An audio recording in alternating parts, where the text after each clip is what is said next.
அண்மை செய்தி. உடல்நலக்குறைவால் காலமான நியூஸ் தமிழ் செய்தி வாசிப்பாளர் சௌந்தர்யா மறைவுக்கு பாமக தலைவர் அன்புமணி ராமதாஸ் தனது இரங்கலை பதிவு செய்திருக்கிறார்.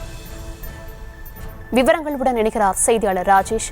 வணக்கம் ராஜேஷ். இரங்கல் செய்தியில அவர் என்னென்ன விஷயங்களை தெரிவிச்சிருக்கார்? விவரம்.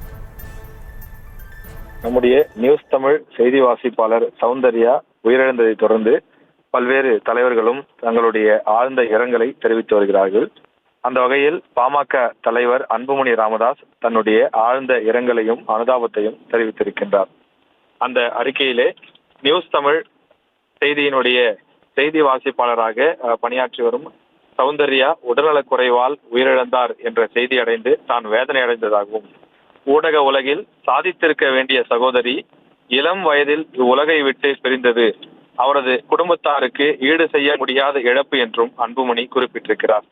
அவரை இழந்து வாடும் குடும்பத்தினர், நண்பர்கள், நியூஸ் தமிழ் தொலைக்காட்சியின் பணியாளர்கள் உள்ளிட்ட அனைவருக்கும் என்னுடைய ஆழ்ந்த இரங்கலும் அனுதாபங்களும் என அன்புமணி குறிப்பிட்டிருக்கிறார். காலையில் அமைச்சர் சுவாமிநாதன் இரங்கல் அறிக்கை வெளியிட்டிருந்தார். அவரை தொடர்ந்து பல்வேறு தலைவர்களும் வெளியிட்டு வருகிறார்கள். தமிழக ஆளுநர் RN ரவி, அதே போல முன்னாள் ஆளுநர் தமிழிசை சவுந்தரராஜன் உள்ளிட்ட பலரும் ஆழ்ந்த இரங்கலை தெரிவித்து வருகிறார்கள்.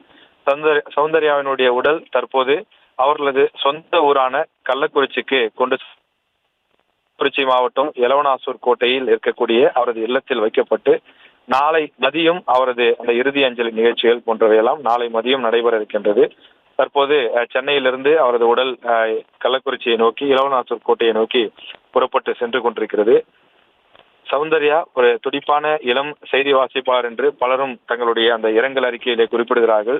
ஏற்கனவே 2 முன்னணி செய்தி நிறுவனங்களில் பணியாற்றிய தமிழ் கட்சி தொடங்கப்பட்ட காலத்திலிருந்து தொடர்ந்து அவர் பணியாற்றி வருகின்றார். இந்த நிலையில் உடல்நலக் குறைவால் அவர் உயிரிழந்திருப்பது பெரும் சோகத்தை ஏற்படுத்தியிருக்கின்றது. செய்திகளை உடனுக்குடனும் துல்லியமாகவும் தெரிந்து கொள்ள சப்ஸ்கிரைப் பண்ணுங்க.